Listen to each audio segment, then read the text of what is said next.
in the den of iniquity. Vicinity no pretty, calamity fi hit we any moment. What a pity. Tomorrow never certain. What draws behind the curtain? The face of evil smirking with that shifty eyes averting. It's not a steady bubble that either pop or topple. Many will fall and stumble. Let the dozers gather rubble. From LA to Colorado, Guinea to Burkina Faso. Cannons could reach the towers and the troops will storm the castle. Hey, I say, run, run, come, make we get it.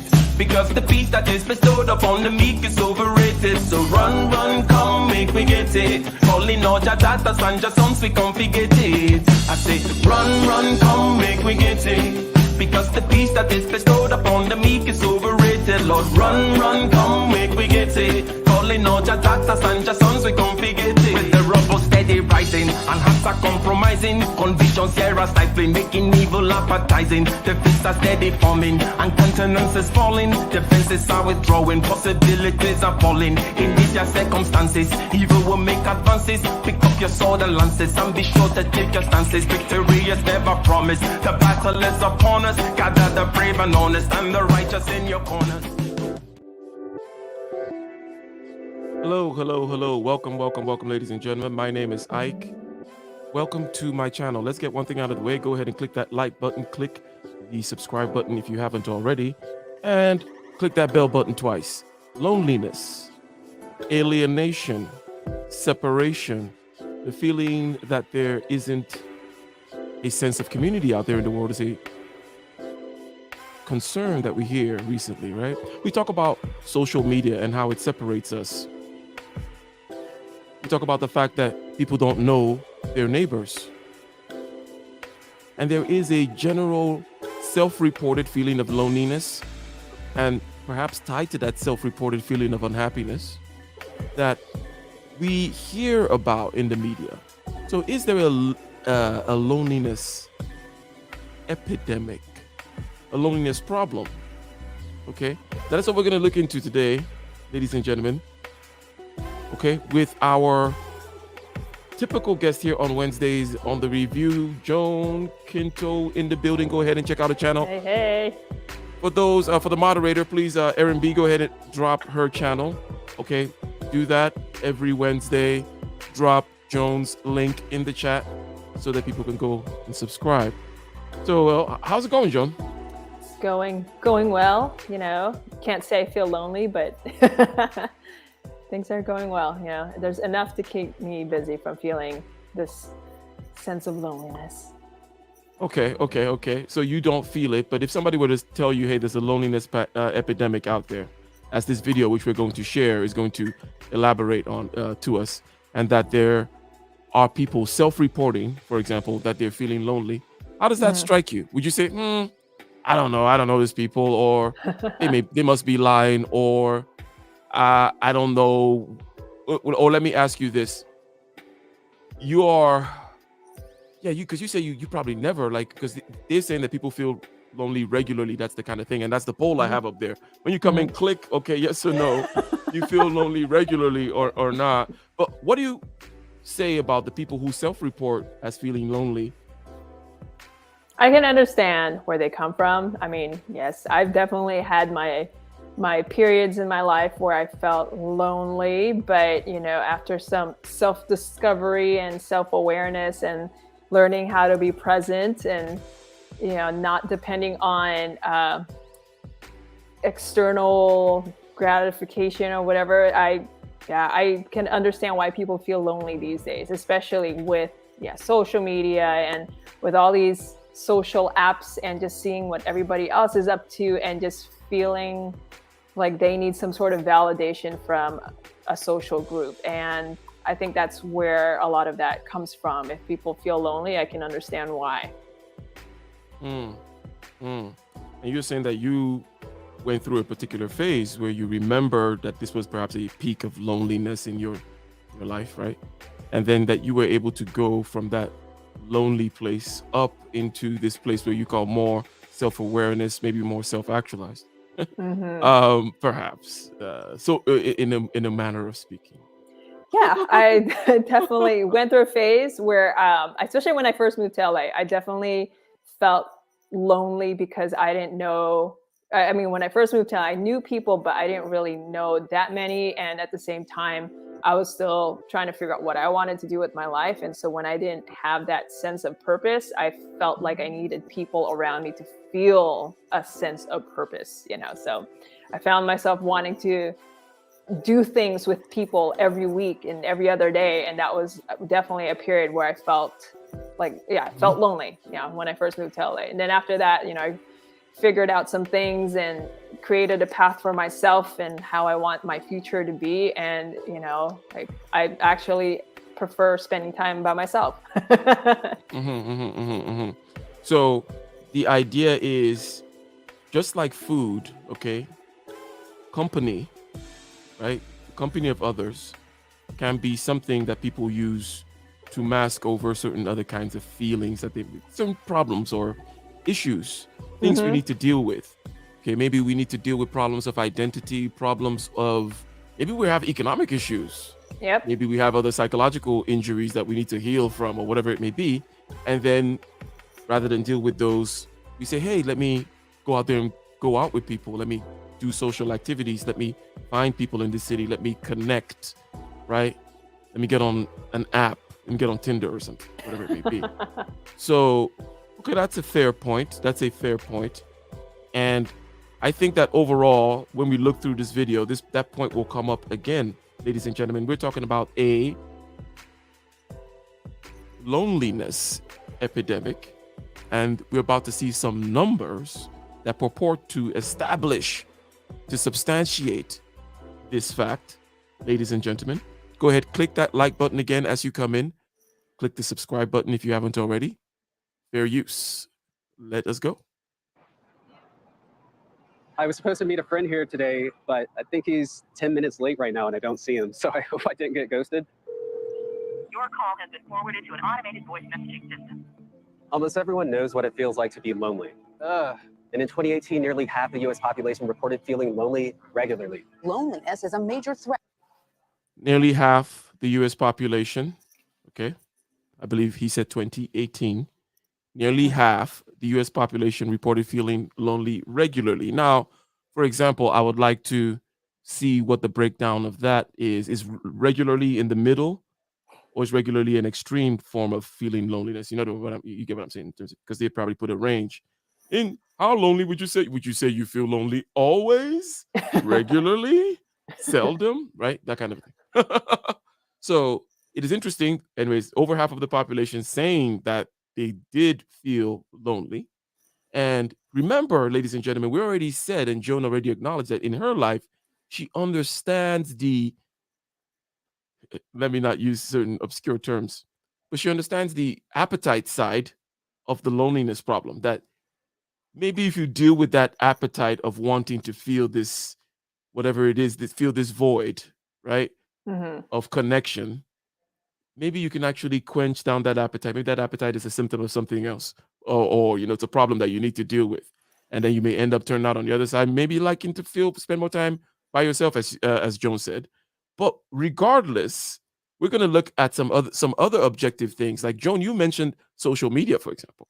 Okay, that is a thing that is objectively out there affecting people. But let's go ahead. Self-reported, over half. 2018, nearly half the U.S. population reported feeling lonely regularly. Loneliness is a major threat to Americans' well-being, leading some experts to say that we're actually in the middle of a loneliness epidemic. This rises to the level of true public health concern. And we have to make assumptions about the things that make us lonely. But research has shown that the amount of time that we spend with other people, did this make you less lonely? And the quality of our social skills don't really make a difference. Loneliness. Does this make you less lonely? Oh my gosh. Well, I don't know. It's creeping me out, making me want to go be alone. I guess it's curing me of my loneliness. Yeah, I need to spend some time alone. Yeah. Would I rather hang out with those folks or be alone? There you go. Now, okay, so I have I don't know if I should start talking about the kinds of ideas one may have about why we would be seeing these kinds of things, okay? Why would we be seeing the self-reporting of loneliness? Let me introduce the idea by saying this. Is this first world problems, Joan? Yes. Or at least from Let me put my another poll. experience, what I've been exposed to. I Go ahead, mean, tell us. I mean, I've mainly lived in a first world country, maybe like a first part of my life, not so much. I mean, Philippines is not considered first world, but yeah, I think it is. I don't know. I mean, I don't know. Just from my perspective of seeing like smaller countries and like countries where there's actually like tribes and like people live in villages and things like that. I think they understand. From my perspective, at least, I don't know, it's naive perspective, but I think they understand what community really means. Whereas I think in first world, countries, it's where everything is just so accessible for us. But it's you would think that it'd be easy to start a community or a tribe or a village or whatever, and just have people with common like vision or goals or whatever. And yeah, I mean, in first world countries, it's just so it's just so easy to access like so much different types of people and perspectives. It's kind of hard sometimes to find people you have something in common with, or to have like a goal as a neighborhood or something, like, hey, we're going to take care of this It's interesting neighborhood. that you bring this up, because last week we talked about Dunbar's number. And Dunbar's number is the number of people that you can hold in your head. There's a physical limit to how many people you can remember, a physical limit to how many meaningful interactions you can have with people such that they become meaningful in your life, right? It's just a physical time, space constraint in terms of actually making connections with people. Hence, when you get to cities, you could have millions of people. You could have millions of people in your phone or in the city that you live in, but it is impossible to make a connection with millions of people, right?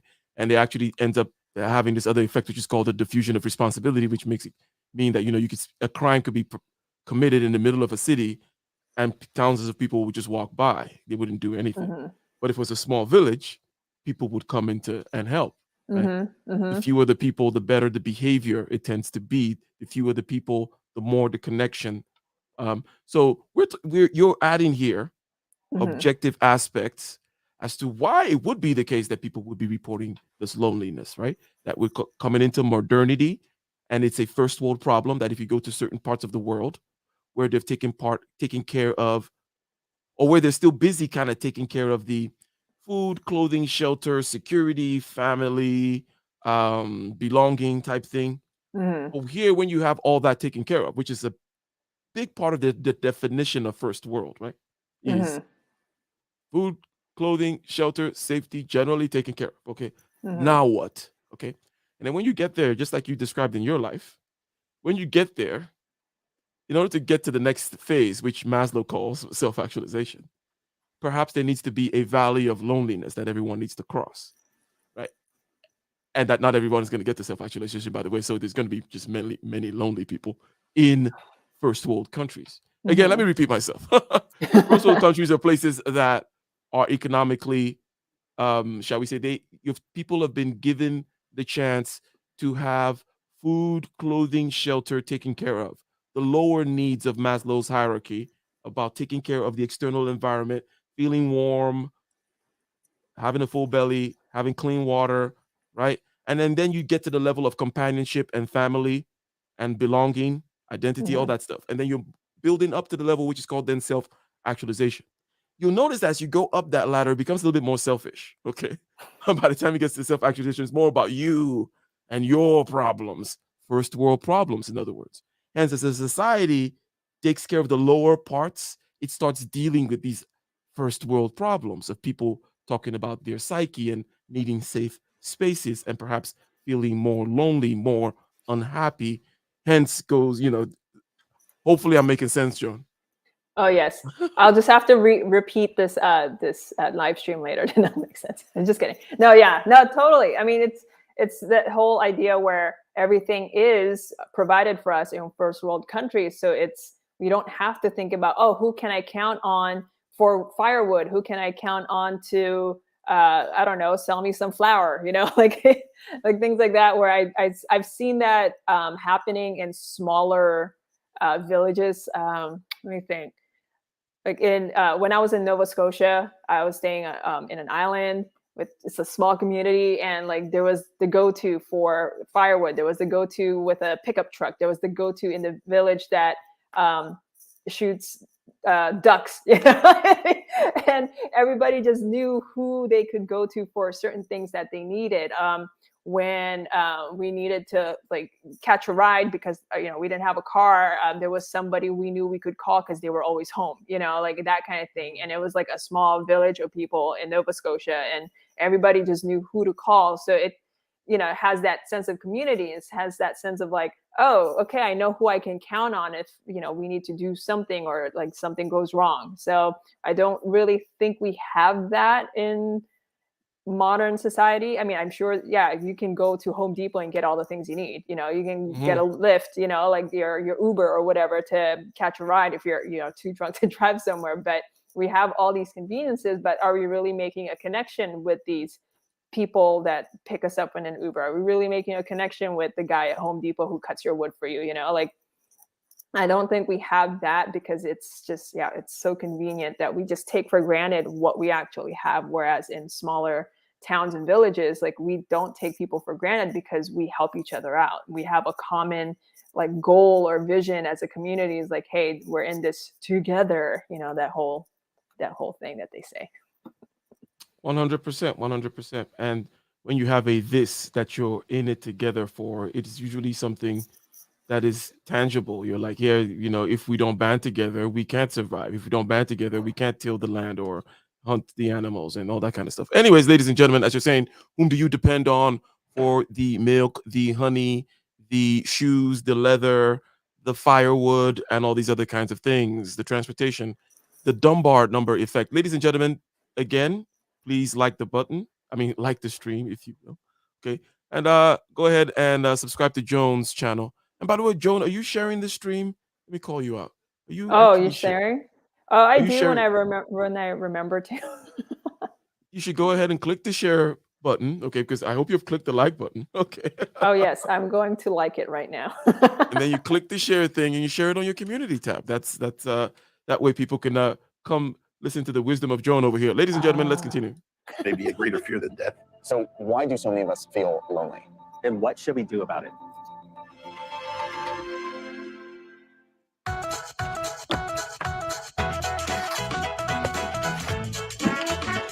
We should get bright colors and play like stuff that looks like a 90s sitcom intro. That's what we should do about loneliness. I think that's what they said right here. Difference. Loneliness may be a greater fear than death. So why do so many of us feel lonely? And what should we do about it?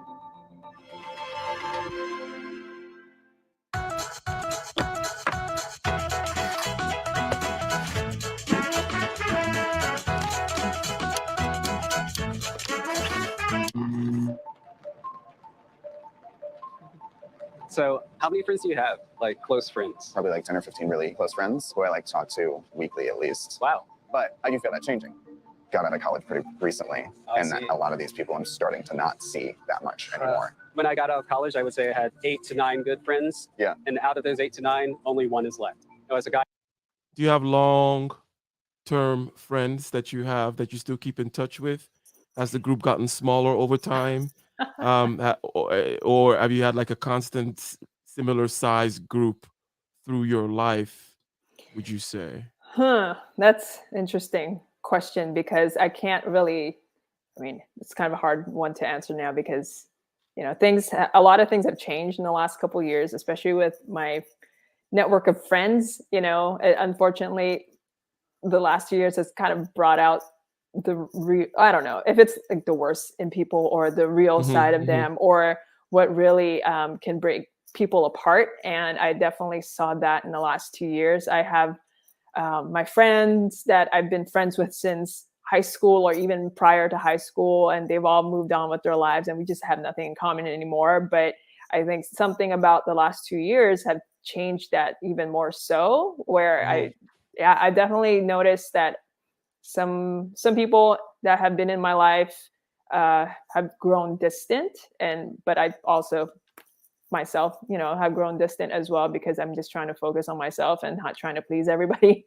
And it's just unfortunate what social media does with the way you perceive people on a first like face-to-face basis. It's like, oh man, like they're actually crazy, I don't want to hang out with them anymore. That kind of thing. Or you just notice some people just become definitely more distant towards you. And I mean, I have my friends that I hang out with, but only because we live in the same town, And as far as like my friends back in LA, I mean, I haven't seen a lot of them in a couple of years.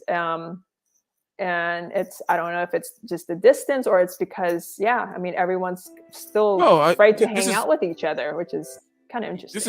This is important because you've talked about a couple of external factors. Number one, social media. You talked about the big city and Dunbar's number. We also talked about, we're now talking about the 91 DVOC, the quarantine and that effect. Now, many people, for example, realize that they thrive more in these kinds of situations, or maybe they already knew and then they were just able to thrive. But these things, whether it be social media again, or whether it be these first world problems, which we described, in other words, people have taken care of a certain aspect of themselves in a very impersonal way, where people come and deliver your food and people come and pick you up in Uber, but whom are they, right? Are you actually making real connections as you move through life on a day-to-day basis? Hence, this pandemic thing is another layer on top in terms of external factors, right? So even though you say that you don't feel lonely, right, you are pointing out that there are these external factors that make it such that you're not surprised that there is a self-reporting of loneliness amongst some, right? Exactly. Yeah. I mean, again, now like we only see our friends through the internet, and some people are just very outspoken and some people are not so much, but the way you see them, it's like, wow, like I never saw the side of them, and it makes me feel like, okay, let me just let them be and give them their space or whatever, and then maybe someday we'll hang out again when things are different. But in the meantime, I'm really not concerned about that. Yeah, so for me, in the interest of full disclosure, I can be by myself for months and months without really having contact with other people, right? And I've done it a lot, especially when I moved out here to the Bay, not really seeing people for months on end. And I'm the kind of person that has a long time friend that I see maybe every 18 months to 2 years. In between, we don't really talk either. Right? We just kind of talk when we're going to meet, and I'm in town, we meet up, have a drink, right? And then we go our separate way. That's kind of the way I roll. However, I understand that I am an outlier in the bell curve, and most people actually for different ways and in different ways like or need that sense of connection, that sense of a close-knit group of people that can actually participate in shared space reality together, such as talking on the phone or playing a game together or meeting together and eating food together and those kinds of things. So, but let's continue with the video. So far, we've seen that there's self-reporting of this, okay? And that perhaps it is not just about the spending time with people, okay? There are other things that are involved as well. They said that in the beginning. They said, look, when that guy asked, hey, does this make you feel less lonely? That kind of thing. In other words, there's a sense of alienation that's separate from whether or not you actually spend time with people. You could be spending time with people and still feel lonely. Does that make sense, Joan? Can you imagine spending time with people and still feeling lonely? Oh, I've been through that. Okay, yeah, definitely. Okay, cool. I've been through that. Cool. Let's continue here. I myself am more reluctant to reach out and put myself out there. Yeah. From the studies that I've read, there isn't like a conclusive difference in loneliness rates between men and women, but there is some evidence that women are more comfortable admitting that they're lonely. And loneliness is something I've dealt with all my life. Yeah. So I'm going to take it on. I'm going to go online, see if I can make new friends using an app, and maybe that's going to help out with the Now you're just being weird. loneliness. I swiped through like 200 dudes. Really? And he was the one? He was. I'm just kidding. I'm just kidding. But it's all good. It's all good either way. But this would be a good experiment here to see how this goes. The one. So I'm going to a restaurant to meet with Maximilian. I'm a little nervous. What are you nervous about? Will we click? Right. Just be yourself. What do you think about what was said about the difference between men and women in terms of admitting loneliness? Or let's say, for example, if I were to tell you, hey, there's such a thing as hot girl summer and girls trips and girls night out, and guys tend not to do that as much. Now, one part of the explanation would be someone like me would say, hey, guys are more like me than like the people whom want or need a lot of connection. That women are more social, as a matter of fact. But is there anything that any comment there as to it was said that guys are not opening up? That's something that is often heard. That if guys are not lonely, is because they're not saying they're lonely. They need to open up more. Couldn't possibly be because guys actually don't have different needs as women socially, but it's because guys are not opening up as to their deep, dark loneliness and inceldom. Joan, tell I, us. I grew up with three brothers. Okay, so I grew up with a lot of male friends. You know, I had like my male besties growing up. You know, I was kind of a tomboy because I grew up with three guys. But from my experience, I think guys have very different needs socially than women do. I think women definitely, yeah, they have that need to socialize and have their girls' night out. I mean, once in a while, like, yeah, I mean, I admit, yeah, I do like having a girls' night out once in a while because it's like nice to have a female connection. But other than that, I from just You guys are out there wilding out in the streets. wilding. It's more like we're at home cooking at someone's house, and that's my girls' night out. But yeah, as far as I know, like my brothers, for example, they're all very, very different. Like my oldest one, he had, you know, he's social, but he's also a hermit. He likes living by himself in the mountains. So he's that type. My middle brother, he's I know he's very social, right? He's like totally like into like the clubbing and stuff. He DJs and stuff like that. But at the same time, I know like just from growing up seeing him, he's always okay just being by himself. He's always okay if he didn't have somebody to talk to, you know, like he was fine. And then the youngest one, I mean, I think you met all my brothers, right? At some point or another. Yes. Yeah. Yes. Yeah, that's how far back I go. He knows all my brothers. But the youngest one, he's very social, but he's probably like, I mean, like he's always going to shows and concerts and stuff, but he's a little bit more the I mean, I don't know if this is the right way to describe him, but like the more sensitive one, where he does have like, out of all of them, he definitely seems to like having people around him. But I don't know if that has anything with him being the youngest or whatever, but he seems to like having a social life. I mean, he has his close friends, like the ones that he knows he can count on, but he's also very like outgoing. Every time we went somewhere, no matter how far it is, like, you know, 2 counties away, he runs into someone he knows, you know, like that's Okay, how so he is. think of Italians, Joan, Mm-hmm. and then think of Germans. Mm-hmm. So there is a aspect of human beings that is emphasized vis-a-vis this topic here. This topic about being social, right? Mm-hmm. That makes Germans different from Italians, right? And this is also true of individuals. That Mm-hmm. individuals also emphasize, just like cultures will emphasize a certain aspect. So there's a certain aspect. So it's not a question of so it's a real personality difference is what I'm trying to say, right? Mm-hmm. And we understand this difference in terms of if you just imagine, hey, German over here and then Italian over there, right?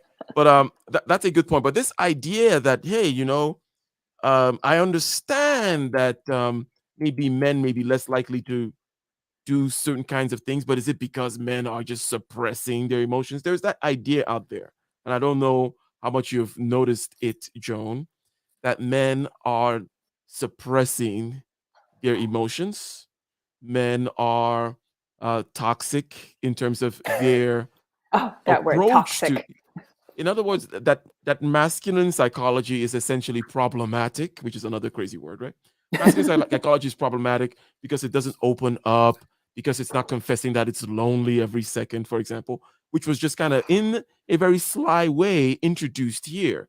That basically, if men are not indeed complaining more of loneliness, is because you're not comfortable speaking so. But not to beat the dead horse about that, I just thought that I'll point it out. Let's see.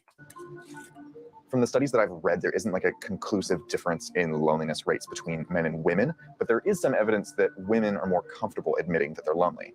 And loneliness is something I've dealt with all my life. Yeah. So I'm gonna take it on. I'm gonna go online, see if I can make new friends using an app, and maybe that's gonna help out with the loneliness. I swiped through like 200 dudes. Really? And he was the one? He was the one. So I'm going to a restaurant to meet with Maximilian. I'm a little nervous. What are you nervous about? Will we click? Right. Just be yourself. Smile. He's got a Not dating like that. coach. But it's a friendship date, though. Hey, you're Alex, right? Easy. Are you Maximilian? Yes. Good to meet you, Good man. to meet you, man. After you. Thanks, brother. Maximilian. Yeah, dating is normal using the app, but like making friends using the app is kind of, people see it as weird, I guess. Everything about what we're doing is Yeah. weird. Yeah, exactly. What do you do when you're feeling lonely? I don't know. I can't answer that, dude. I just feel it, to be totally honest. A couple weeks ago, I was really vibing with this guy because we shared so much in common. So I guess you found someone else that said, that they're kind of like feeling lonely. They're looking to connect with someone else in the city, and that kind of thing. And do you know have any girlfriends, family, whom might do this kind of thing? Is this behavior a known thing? Is this a thing, going to connect with people on apps? I don't know. Wait, do I know people that make That friends actually on have done. apps? Yeah. Is this a thing, Joan? Or no? I honestly, like, I'm so just like disconnected from all this social media type stuff. I didn't even know there was an app to make friends. I mean, I guess it doesn't surprise me that it exists, but I don't know anybody who's on an app to make friends. As far as I know. Well, there was that thing. What is it called? Meetup? Do you remember that thing? Yes, I remember Meetup. Yes. Yeah, yes. I was never on it, but I happened to tag along with a friend who was in like a surf meetup group in Santa Monica. And that was very interesting because I didn't make friends there. You didn't make friends. So you went No. on a meetup and you scared everyone away. Yeah, probably, because that was just so weird. But yeah, I went on a couple of their surfing trips, like camping trips and stuff. I mean, I went with my friend. He's a musician that was in that group, and he's like, "Hey, Joan, you want to come?" So I was like, "Okay, cool." And that was the time I just moved to Santa Monica, and I remember going to a couple of those trips, and I just never really made a connection with anybody, despite the fact that we all, surf. Like, we all had that in common. But I tried to make friends. It's one of those situations I mentioned last time where it's like, oh yeah, let's, exchange numbers. Let's hang out. Let's surf together. Let me ask you something. This is interesting, King, just a curiosity of mine. Amongst your different groups of activities that you do, because you form these bonds with people based on activities. Let's say you have your tennis buddies or your music buddies or your surf buddies. Do you find that some buddies are easier to make friends amongst than others? Like, let's say, are your surf buddies just a weirder bunch, but your music buddies are easier to get along with, but your your yoga buddies are also weird? Is there any kind of difference amongst these groups that you notice? Yeah. I mean, we are talking about, social cohesion and how to go out there and make friends and whatnot. Do you notice any difference in this regard? Yeah. I mean, yeah, because I'm in, the music network in LA. I definitely know. I mean, there's different. Okay, so there's like the big group of like all the LA musicians, right? And then there's like the musicians from USC, and there's like the reggae musicians, and then there's like the singer-song. There's like all these different little like pockets of musicians throughout LA. And as far as making friends, I mean, definitely felt like it was easier to make friends with musicians just because we played music together. We had that, that common goal or vision to do something together. So I think it was a lot easier to get connected. And music is a team sport, right? You would say that surfing is more individual, I guess, would be if I'm here trying to answer my question. Okay, so that makes sense. So they're out here on this date, okay, this friendship date, okay, trying to see if they will click, trying to see if they can cure their loneliness, which, by the way, we've identified, not in a jocular way, but we've identified as a first world problem, meaning it's a problem that you encounter in the modern world, the world of cities and technology and easy food, clothing, shelter, relative comfort. In that world, you're going to find yourself having certain issues, which is, what is my identity? What is, in other words, what we call first world problems. Okay. I don't feel like I belong. The whole woke movement is perhaps a manifestation of first world problems, right? Safe spaces, feeling lonely, for example. And we have described it as a valley that you need to get through before you get to the next peak, which is the peak of self-actualization. Unfortunately, most people will never get to self-actualization for obvious reasons. It's like, why the hell does everybody have to be self-actualized? Okay, right? So you're going to have, in these modern societies, low birth rates, high rates of unhappiness, and high rates of loneliness. That's what kind of demarcates when you start taking care of all those bottom layers of Maslow's hierarchy of needs. But when you're down there dealing, as you said, you say in the Philippines, in the first world or the second world, whatever it may be, okay, you have high birth rates, you have a sense of community, you have a sense of fulfillment based on relationships and ties and what have you, and you guys are dealing with maybe enough, dealing with economic problems, enough of the food or the clothing or the shelter, but you're not dealing with these first world problems. But we continue because we are in the first world after all, and we have identified things such as social media, okay, such as the Dunbar's number problem, where you go into a society and you are connected with all these people virtually, but you cannot actually make real connections when there's too many people. Okay. And that there are many other reasons for this, but let's continue here.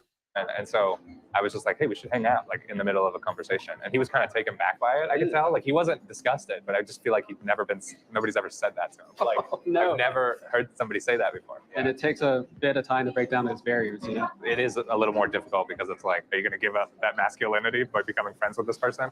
That's the weird thing, is I have no trouble making friends. I'm a very open person. I really just want a tight-knit group of friends. It takes a lot of time to get out and build those relationships. All right, good meeting you. It's good meeting you, brother. Tight-knit group of friends. That's something that here. Let me say something to you, John, and you tell me if I'm crazy or not. There is a certain kind of people want a tight-knit group of friends, let's say. Or people would say, I want a tight-knit family, let's say. Now, being the kind of person that I am, I've already described myself where I am, right? Where it's like, okay, cool. I tend to just kind of be fine by myself. Okay, I have people that I value and whatnot, but that contact, proximity, being sharing the same space, not so important to me. But what I do notice is that these people who want a tight-knit situation, they tend to infringe upon other people's spaces a lot. They tend to, or let us all gather at this one place at this one time. Why? So that I can feel good about myself.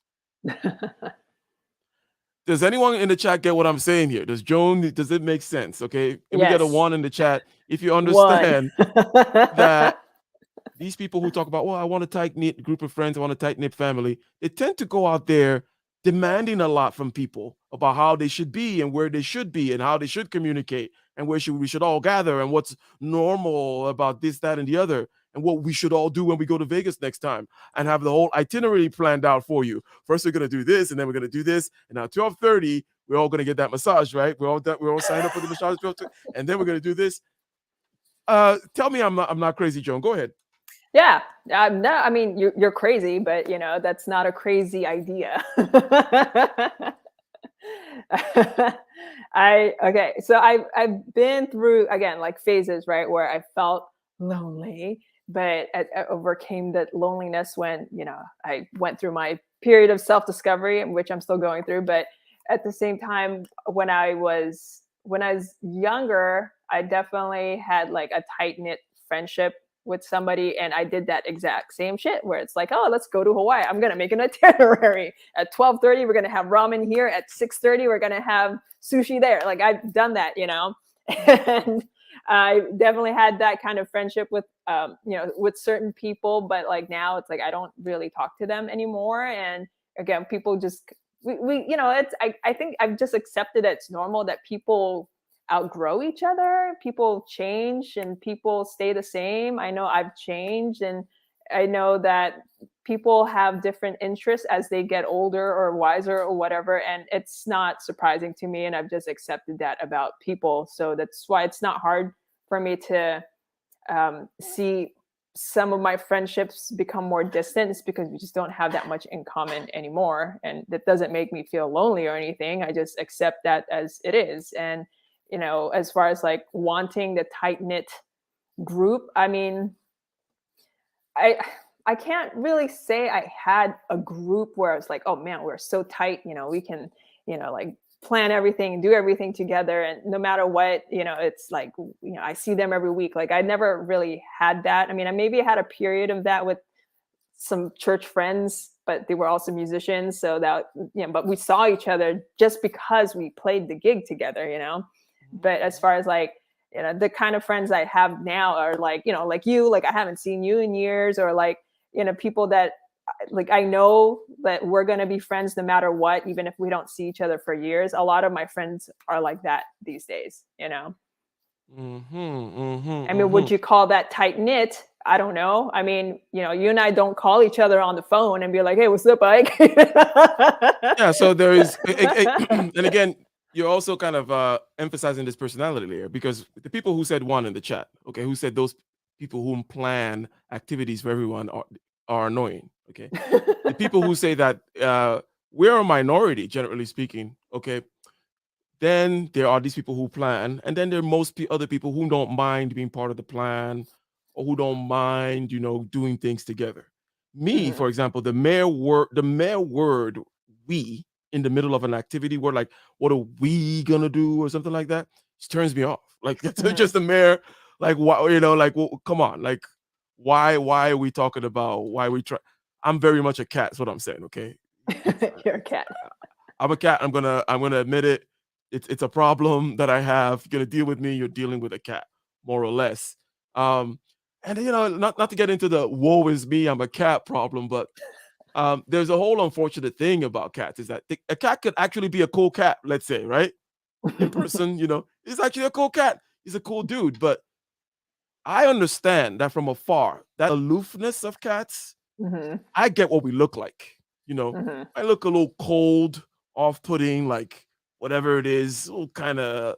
But that's just kind of that's what we are. We can't, you know, can't really do anything about it. But anyways, ladies and gentlemen, we are talking about loneliness. There is a loneliness epidemic. In other words, self-reported in the first world. We say, we scratch our heads a little bit. We turn on our thinking caps a little bit, and we say, hey, it's not surprising that given social media and given the way this first world is arranged, okay, where you have millions of people in some city, or millions of people in your app, but you can't really make connections with millions of people because of Dunbar's number and how we came up as groups of 150 or less, right? And also, there is the idea of this kind of, hey, I need to find myself. Food, clothing, and shelter is taken care of. What is the meaning to life? Where is the connection coming from? Okay, not to belittle them, but Joan had to go through her journey and then come out the other side feeling more comfortable with herself. But anyways, let's continue. The term loneliness epidemic suggests that this is some modern crisis that is just starting to affect us right now. But the roots of this problem actually go back much further than you might think. In the late 1700s, at the start of the Industrial Revolution in Europe and the United States, people started to move out of small communities and into cities to work in factories.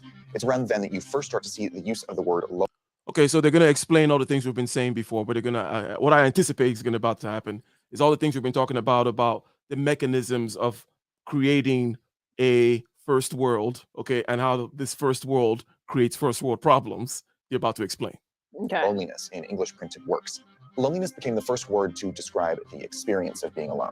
Before that, the closest thing that we had was oneliness, but that just referred to the physical state of being alone. It wasn't until the 1970s that experts started to describe loneliness as a public health crisis, like in these American newspaper clippings, where they describe a loneliness epidemic in our time. All of these headlines are talking about this loneliness epidemic in the same way that you would see media coverage talk about this today. So for example, this one like says, the there's an streams, share epidemic the of loneliness stream. in America today that drives people to seek companionship in laundromats, shopping centers, Weight Watchers, and bars. That's from 1973. Articles like these were reacting to the start of some major societal shifts. Like when we get married in the US, people have been getting married later and later since the 1950s. And young unmarried people report feeling more lonely than their married. Again, making of the modern society, making of the first world, what we tend to see is as affluence goes up, as people satisfy their stomachs, right? It tends to be later marriages. There tend to be fewer children. There tends to be more reports of unhappiness and loneliness. It kind of goes hand in hand. And we looked at it internally, psychologically. We say, hey, when you've taken care of the lower half of Maslow's hierarchy of needs, you need to deal with self more closely now. Hence, there's going to be these problems that arise that are associated with having a full stomach already. And now you have to worry about who you are and your connectivity and whatnot. And to get to self-actualization, perhaps there is a valley of loneliness you have to pass through. Let's go. Peers. And organized community groups like church have become less prominent than ever. Today, a quarter of the US population is unaffiliated with organized religion versus just 5% in 1972. And those who organized religion, again, another big one that you could just drop and then drop the mic. In other words, you could just use that to describe old ways versus new way, right? That which keeps the society together, that kind of fabric, organized religion. And so let me ask you this, Joan. Okay. What do you think about the connectivity that people feel in organized religion? We already established that you are not one to need that connectivity very much. But do you think that that served a purpose? I think obviously it did. Let me not ask you that kind of silly question. Obviously, historically, that it served that purpose and also gave us a common language with which to deal with our psychic problems, right? What we call spiritual problems, problems that have to do with, dreams, nightmares, fears, the psyche, okay? Identity, our deep questions, the angst, all that. We had a common language and a common way of dealing with that, make people feel together. But what was your experience in the church? You mentioned going to church and also playing music in the church. What was your experience in terms of the church serving that purpose? And where is the church going wrong and falling apart in terms of fixing this loneliness problem? Joan? Oh, yes. I definitely have been through different, again, periods of my life. They could do a better job, right? Yeah, yeah, they could. Because I can't say I have any friends from church. Like, I don't have church friends. I mean, my friends from church were musicians, and maybe I made friends that were not musicians from church, but because they were friends with the musicians at the church. So it was very interesting that, like, throughout my life when I went to church, I don't think I really made a true friend from church, only because, I think I always felt like, I don't know if I want to be here, or I don't really feel connected to this type of community. And when I look at my parents, my dad was never really a church goer. He only went because my mom wanted to go. But even my mom, I can't say she had friends from church. People just went there because, routine, like, okay, well, I'm a Catholic, so I'm going to go to church every Sunday kind of thing. And I know there are people, like, I saw this change in the whole church scene too, when they made a bigger deal about the music in the church. So now it's become more contemporary music. So a lot of young people were drawn to go to church. And that's how I ended up playing church music, is because it was the contemporary stuff. I mean, playing drums at a church, wasn't really a thing back in the day. And that was how I met my church friends, but they were actually musicians. And I saw that young people were drawn to that. And I think it did become more like, oh, church is like a social place where I can meet friends, make friends, and all that stuff. But I've seen people that do make genuine friendships out of church, but I can't say I really have. And maybe the ones that I did, I'm maybe still friends with, we're still connected, whatever. We see each other outside of the church, because we're musicians, we play some, music elsewhere together. So that's the only reason why I may have friends from church. But I think the church, like, sense of community has really changed, because I've definitely been hearing a lot of, not to get dark, but like, pastors that commit suicide because they just feel so much pressure about being a church leader, and young leaders too, leaders that are like, at our age and have like a family and stuff, and like commit suicide. But, it's like, I don't know. I mean, I just never really got involved with the backside of things of, like, being someone who works at the church, but it sounds like it hasn't really been, I don't know, like what it was before, or it's just changed so much that, church has become more of like an identity rather than really, I don't know, like someone who really is, spiritual in that religious way. Like it's just more like I go to church. I'm a church Yeah, leader. consider you this. know? Consider this as we move along here. We're going to play more of the video, but just keep in mind that, look, there are people struggling to put people in pews in their church. Because, ladies and gentlemen, again, we're talking about loneliness. We're talking about the loneliness epidemic. We notice that it's a first world problem. Also, another first world symptom is the dwindling church or religious affiliation that we see, along with low birth rates. We know the society. We live in such a society, at least those of us in the United States and in the West in general. So think about this, Joan. People are trying to get people in the pews in church. Jordan Peterson is drawing people are paying, okay, for him to do a biblical series. So forget that he may even be doing something different. He's actually talking about the Bible, right? You know his biblical series perhaps on YouTube, right? And he had people in there who paid money to go watch him talk about the Bible, but the churches can't get people to go in there for free. Just think about that for a second. And I think that that is something that might give, if I was an entrepreneur running the church business, right? I would say, how come this guy called Jordan, okay, people are paying him money, okay, to go sit down quietly for 2 hours, listen to him talk about Cain and Abel, but I can't get people in. Something to ponder. Let's go. And organized community groups like church have become less prominent than ever. Today, a quarter of the US population is unaffiliated with organized religion, versus just 5% in 1972. And those who attend religious services less frequently tend to be lonelier. So we can't say that we're lonelier than ever because we haven't really had a consistent way to measure loneliness over time. And we can't say whether those social changes have caused higher rates of loneliness today. But we do know that more people are spending big chunks of their lives isolated. Good points. They're being thorough with their stuff, because it's not like loneliness is not like temperature, where you just had a thermometer out there for these years and you can talk about, well, we have 100 years of temperature collection, right? So the idea is we haven't been taking these polls equally and evenly for all these years to be able to measure the rates of loneliness. But that, hey, these things that we're speculated on as to, well, the first world problem aspect of it, the social media aspect of it, the fact that, you're just too many people out there, you can't connect with them aspect of it, and the fact that people live these isolated lives, people don't know their neighbors. We have heard all those things before. That those things are perhaps indeed true, okay? But let's continue, ladies and gentlemen, let's continue. From close-knit communities. That's important because our brains are wired to want those social circles. There's one theory that could help us understand the impact that has on loneliness. There's this idea that there is a cognitive limit on the number of people that humans can have basically a meaningful social relationship with. That idea is known as Dunbar. Yep.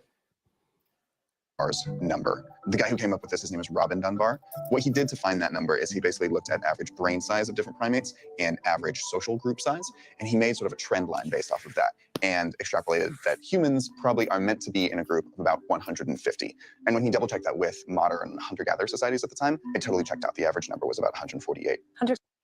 And here's the thing that about 150 people, it means the whole network of people you know. It doesn't mean your group, your friends.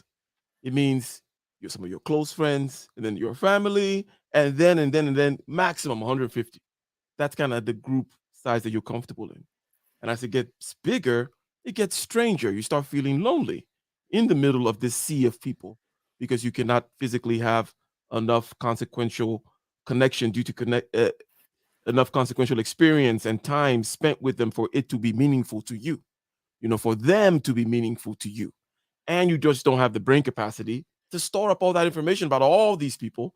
So you almost kind of shut down, right?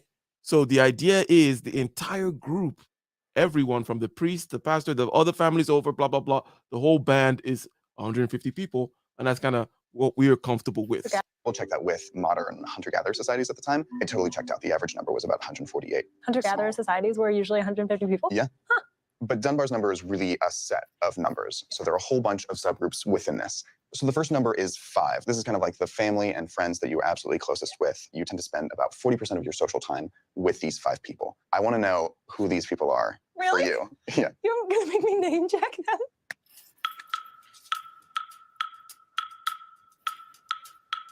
So then moving up from this level is what Dunbar calls sort of your sympathy group of Yeah, turning everything to a arts and crafts thing now. 15 people. These are the people I would allow to see me cry. One level up from that is what Dunbar calls the close network. So these are people that you would probably invite to a big dinner party. It's interesting. I would put in this category people I see every day. So I fit in this one? Is that what you're saying? Yeah, you go here. Cool. And then the last level, coming back to 150, it's sort of the max number of meaningful relationships that you have. These are my casual friends. For most of human history, you would have lived with these people for almost your entire life. If I didn't live with my boyfriend, or if this person lived out of town, I would not in my daily life see any of the people that I was closest to. Yeah, which is crazy. Which is crazy. It's important to note that you can feel lonely at any one of these levels. And the fact that we're not interacting with a lot of these people face to face every day does have an actual impact on those relationships. Dunbar said that emotional proximity decreases by 15% every year that you don't see someone face to face, which means that it just takes a few years for someone who might have been in your top 5, say in college, to go all the way to. So let's go back before we talk about, because again, we say things and then the video says it. It's kind of interesting. So the video is breaking things down in terms of this Dunbar's number idea. And we understand that, hey, you get dropped in a sea of 2 million people, you actually feel lonelier. And if you get put in a group of people, about 150, evolutionarily familiar, if you will. Let me go back to the question of Jordan Peterson, okay? We're looking at the fact that first world problems come along with this meaning crisis. Safe space, identity. You looked at me weird, and you're not validating my reproductive justice. Okay. And if you ask me what that means, that's just because you're a racist. That's why you're asking me what I mean by validating my reproductive justice, you crazy white man. Okay. Now, these kinds of problems are first world problems, we would say. And it is also another first world problem that you can find people not going to the churches, but you have this guy. Not that there's anything particularly special about him. Oh, no. Let me not put that. There is something special about Jordan Peterson as an individual, in the sense that, okay, way above average IQ, way above average in terms of this ability to connect with the audience, quite intuitive and creative with his way to connect in a pictorial way, these myths with your modern day predicaments and your personal wants, imaginations, and angst and anxiety, right? He brings them all together nicely. But the point is, people are not going to the church pews, but people are paying money. I mean, you know how crazy that may feel like to a pastor sitting down right now, thinking about how he's going to get more people into his church. People are paying Jordan Peterson money. What? You may not be. How familiar are you with, let's say, with Jordan Peterson? I mean, I follow him on YouTube and on Okay, so Instagram. that's enough. It's enough. It's not like, you don't know. So what would you say? So you've been to a church, okay? And then you've seen the Jordan Peterson thing. And we've talked about what we've talked about. And it is related to this topic, right? It is related to this topic. There's a disconnected feeling that people have that they'll go to Jordan Peterson to solve, but they don't want to go to the churches anymore. What do you see there is the difference? Why do you think people will go there? Would you go to the Jordan Peterson but not go to the church? Give us a sense here. I think it's, they look up to him differently. I mean, because he's more relatable, or he's able to make things relatable. Whereas, like, you go to church and you see this guy in a like, I don't know, robe or whatever, and it's like, that's not relatable. Like, nobody really lives their life like a pope or is it all about the fashion? Is it all about the fashion, Joan? Yeah, such a LA girl. I know. That's so not in right now. It's so not in right now. Okay. Relatability is key, though. Let us not move away from there, because that is a very important thing you just mentioned. I mentioned that certain things special about Jordan Peterson in the sense that he takes Cain and Abel, life of Cain and Abel, and he puts it in front of you right now, such that you can imagine yourself in that story. And you can think, like, is life worthwhile? Am I going to be Cain? Am I going to have a feeling of resentment towards life and towards success and other people, right? Just because of the bad luck that I may have had. Will I blame God? Like, oh, why the hell, God? Why is it that my things don't work out? None of this is worth it, right? He's able to bring it there for you, which I think it should be, it should be easy. It's almost like you have this great Star Wars. Let's call the Bible Star Wars, the Star Wars saga. Okay. It's great, and it can connect with people in terms of these large struggles of good and evil and what people should do in their own personal lives. And then you hand it over to these other people, in this case, the church, okay? And they completely ruin it, right? They don't know how to explain it well. They turn it into some other kind of weird stuff. And here is Jordan Peterson. He comes back and he dusts off the Star Wars stuff. It's like, wow, this is really cool. Look at this guy. It's called Cain. And look at how short this story is, but look at what it conveys.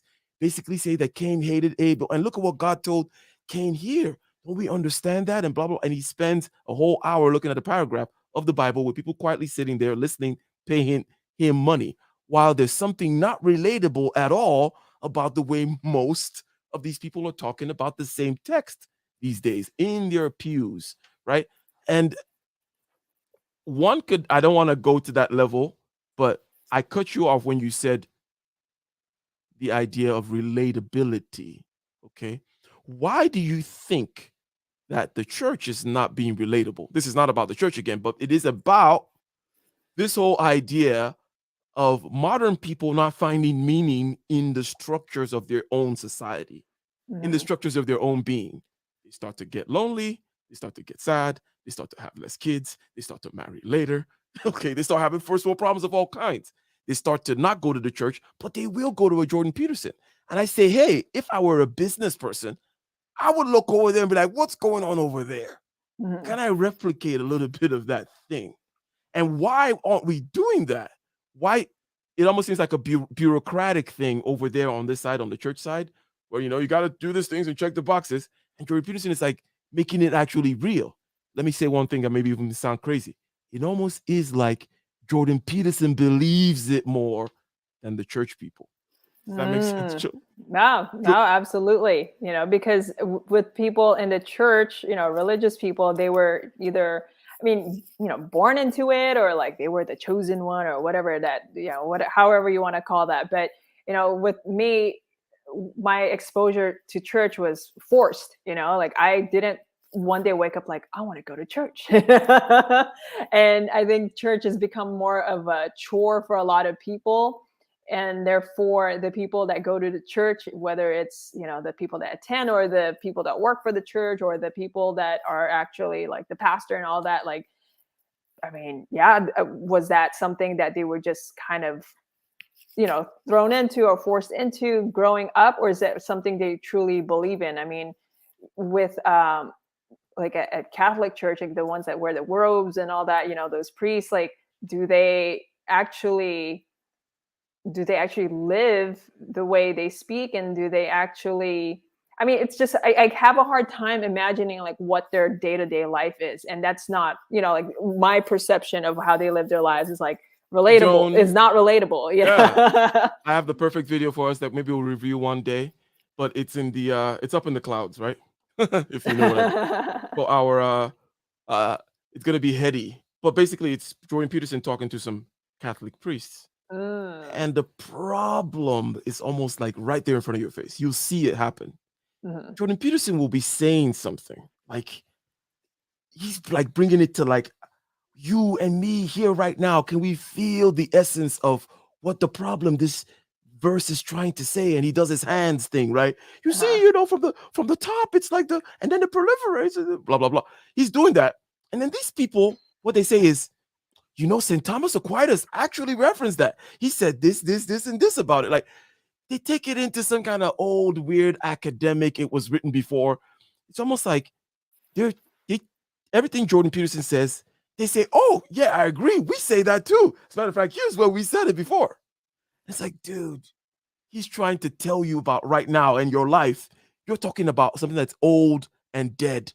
It's an old and dead text. What I mean by that, you have to bring the text to life. I'm not denigrating the text. I'm saying your treatment of the text, I would say to these Catholic priests, that their treatment of the text is the one that's killing the text, right? Making it old and dead. As opposed to Jordan Peterson saying, hey, I'm trying to embody the story of Cain and Abel, if we keep with that particular story there, into the whole thing. And they're talking about theology and the body of work over there. And then the Council of Nicaea, and it's just like, very patronizing. Like, dude, like, oh, we know it was kind of hard to watch.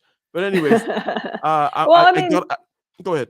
Yeah, it's the thing. Like, I was getting to is that, you know, the people like the preachers and all that, like, are they just repeating what they were, you know, were taught? Like, you know, they're just repeating what they read, but not really experiencing, you know, or not really, yeah, like they themselves, can they relate to what happened in the Bible? Like whatever they're reading, you know, it's like, is it something that they can really relate to people? And you know, that's the thing with like, especially like in the Catholic Church, you know, like a lot of these preachers, like, you know, they're men that have never been married and all that stuff. Like, how can they really give you relationship advice if they've never had a relationship, you know? Or it's, again, like they just don't have that experience where people can come to them like, oh, he's been through that, so he's the person I want to listen to. Whereas like, you know, someone like Jordan Peterson, you know, he's not a preacher, but like he's been through life, he's done things, he's experienced, you know, emotions and relationships and whatnot. And I think that's why people find him more credible to, you know, share, you know, passages of the Bible. Credibility and relatability coming from this authentic place, okay, as opposed to anyways, ladies and gentlemen, shout out to the super chat, okay? There's excellent info, Ike. Spot on, keep it up, okay? Rightly divided mystery media, thank you very much for that 1999 super chat. I can tell you're an iPhone user. I'm not going to tell you how I know that, but I have my secret ways of knowing these things. Nonetheless, you are appreciated. Okay, thank you. Sort of the outer limits of your 150 people. I'm going to leave this shoot and just book a flight to see my best friend. Exactly. So if these all represent different flavors of loneliness, how do people deal with each of them today? That's what we want to figure out.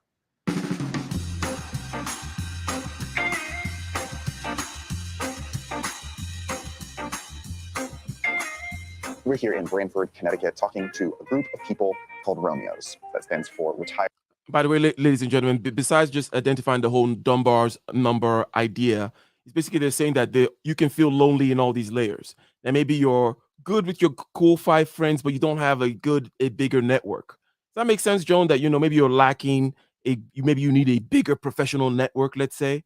So you're lacking in that particular social arena, but you're cool with your close 5 friends, or maybe you're cool with your family, or you may be lacking in these other different spheres. Is something that they said. I don't know if you have any comment about that, or we could just continue. But anyways.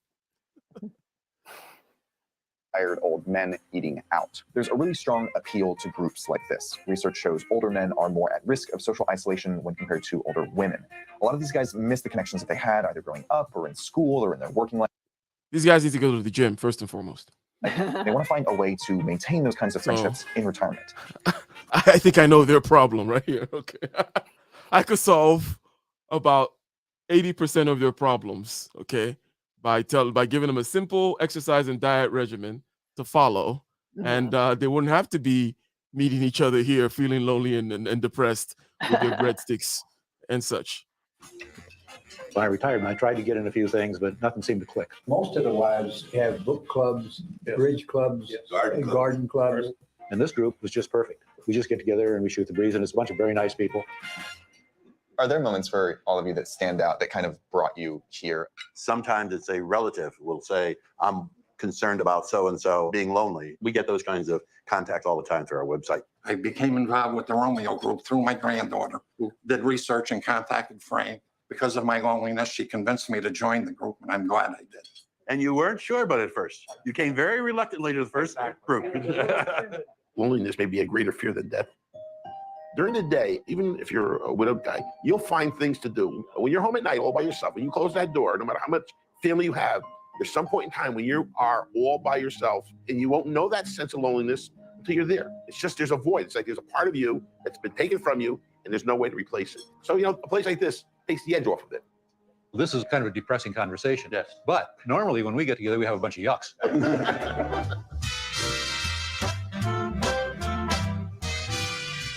Oh my God, thank you. What? He's still young. I feel like I can't. This is cheating. Oh, nice. Get him, his face is turning red.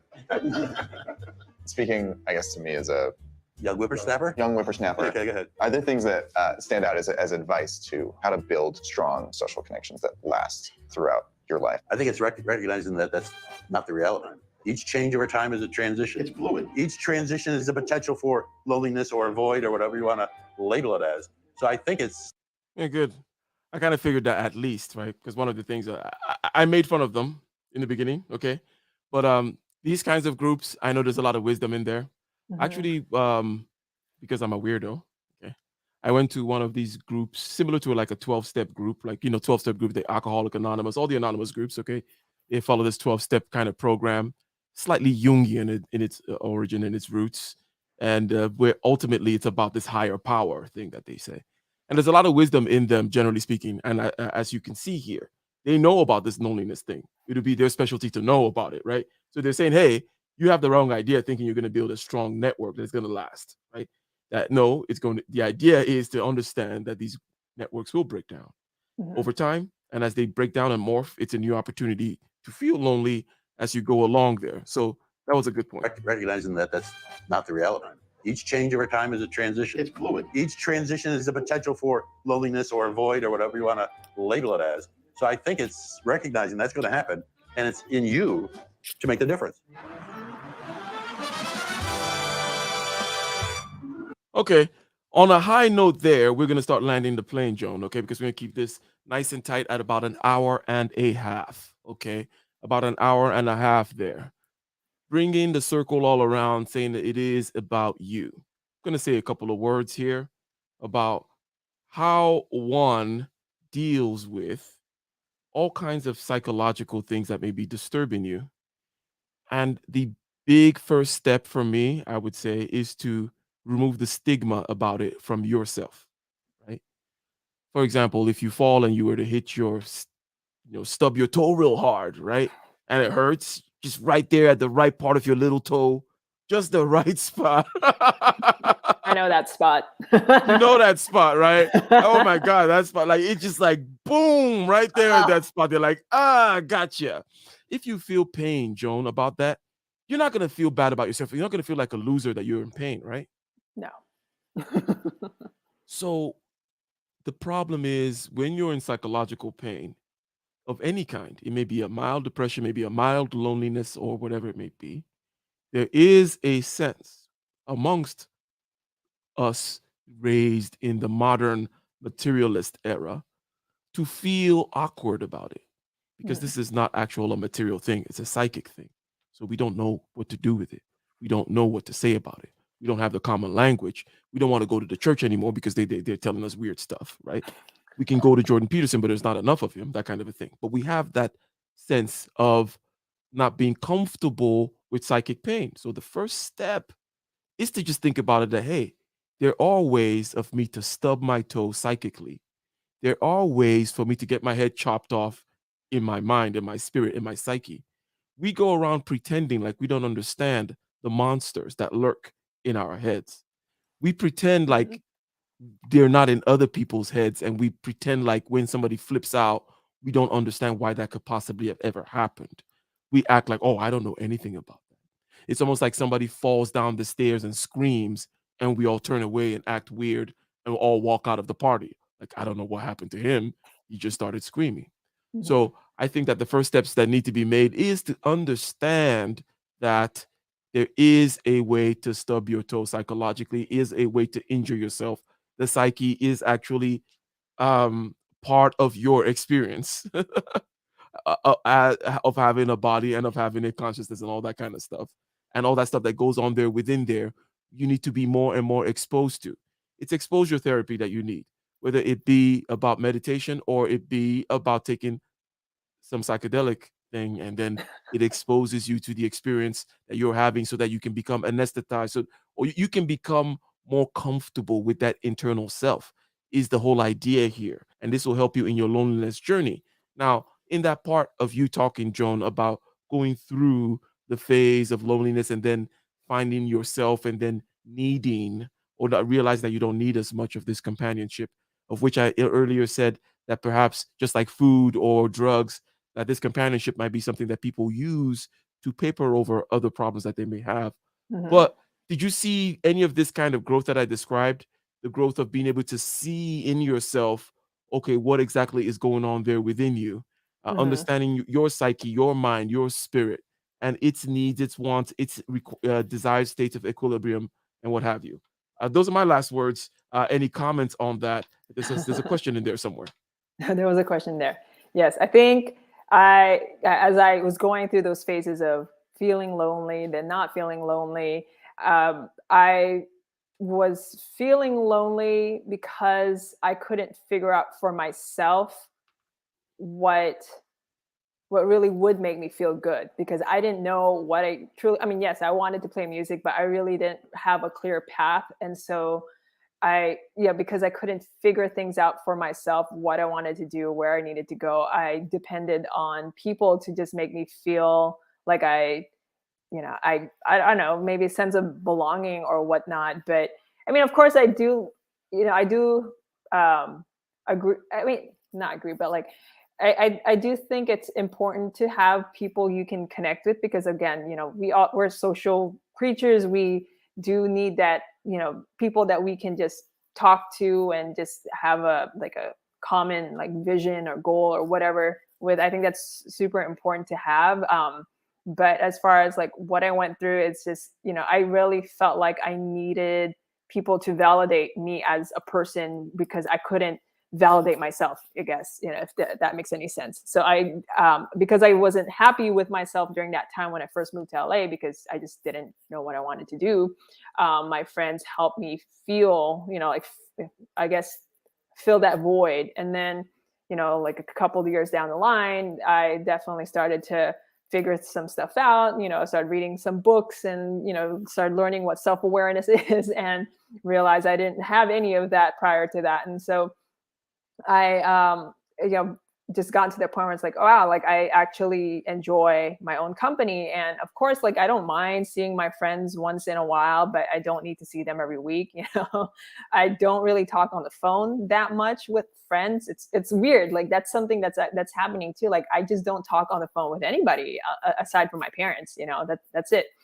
And, like now it's like, I'm, of course, like, I have my husband. So we have a common goal, common vision with our lives. So, we just feel like, oh, we can just do this together. But at the same time, like, as far as like friends and stuff, I mean, like I like my friends that I have, but we have this common understanding that we're all going through our lives, figuring out our path. And it's okay if we don't see each other all the time, because, for me, at least, like, I feel good just doing what I want to do. Like, I feel good about focusing on my path. I feel good about me creating my future. And, for me, I accept that if people are aligned with what I want, they, somehow make it, on this journey with me. And some people come and go, and I've accepted that that's just the reality, that people come and go. Like, people go through transitions, and yeah, maybe it,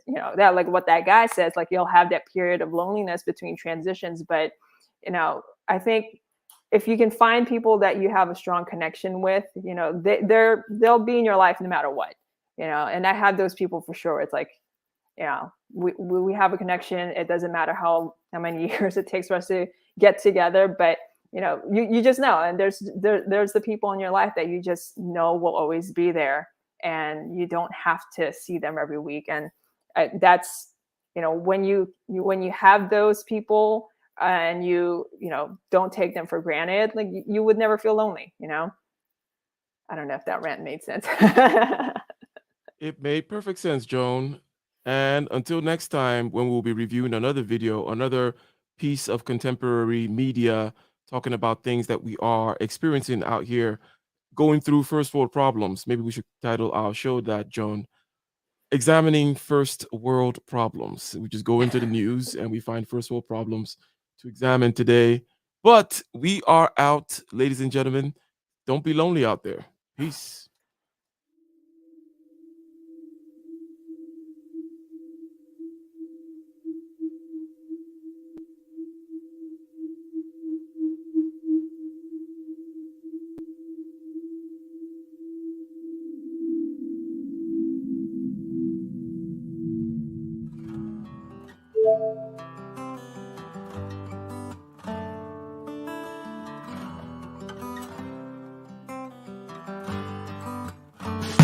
the den of iniquity. Vicinity no pretty, calamity fi hit we any moment. What's a pity? Tomorrow never certain. What dwells behind the curtain? The face of evil smirking with the shifty eyes averting. It's not a steady bubble that either pop or topple. Many will fall and stumble. Let the dozers gather rubble. From LA to Colorado, Guinea to Burkina Faso. Cannons could reach the towers and the troops will storm the castle. I say, run, run, come, make we get it. Because the peace that is bestowed upon the meek is overrated. So run, run, come, make we get it. Calling all your daughters and your sons, we come forget it. I say, run, run, come, make we get it. Because the peace that is bestowed upon the meek is overrated. Lord, run, run, come, make we get it. Calling all your daughters and your sons, we come forget it. With the rubble steady rising, and hearts are compromising. Convictions here are stifling, making evil appetizing. The fists are steady forming, and countenance is falling. Defenses are withdrawing, possibilities are falling. In these your circumstances, evil will make advances. Pick up your sword and lances, and be sure to take your stances. Victory is never promised, the battle is upon us. Gather the brave and honest, and the righteous in your corners.